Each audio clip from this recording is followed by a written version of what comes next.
أنفسهم، لا يضرون إلا أنفسهم. أمس رأينا الأعمال الإرهابية والتشديد في وين؟ في كرتون كلينكس انفجر في أمريكا. طيب ولا يصير في البحرين بمباركة لسانهم وعينهم ويعتبره ممارسة حقوق. إذن لماذا أصبح هناك إرهاب مرة في السنة وإحنا كل يوم مرة؟ ازدواجية هذه، خل تطلع الازدواجية. انظروا ما يفعل رجال الأمن عندنا. من خسر؟ الأمن تضاعف عدده مو مرتين ولا ثلاث. هذا من ميزانية من؟ ميزانيتنا.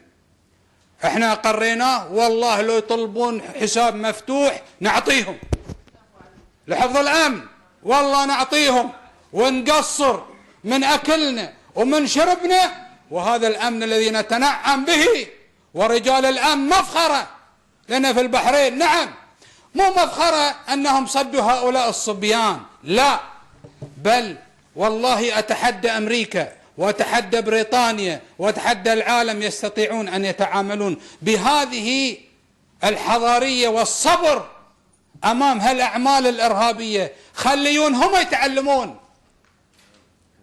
أقول أن هذه السياسة ما جاءت من فراغ، وراءها رجال حكماء.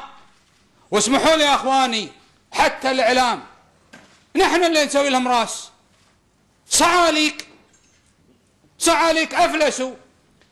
معروف، وقالت الأخت جزاها الله خير أن لما عرضت على أحدهم 5 دينار ويرجع البيت عن لا يحرق التاير ب5 دينار وغرشة المولوتوف 10، قال ما علي برجع اليوم مباشر.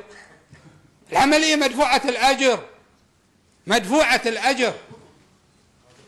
إذن أنا رأيي بدل ما احنا نشجب هالأعمال الصبيانية نقول رجال الأمن أنتم مفخرة، وأنتم تعاملكم هذا والله لا تطيقه ولا حتى أمريكا. انظر أمريكا اليوم، باكر اسمع، باكر طياير بدون طيار تضرب أفغانستان واليمن، وبعد جاي دور ربعهم اللي يريدون أن يفشلوا الجهاد المبارك في الشام، يتعاونوا حتى يعطون الغرب الحجة الآن لضربه. لكن هيهات القافلة تسير والكلاب تنبح، وإن شاء الله لا يحق إلا الحق. جزاك الله خير.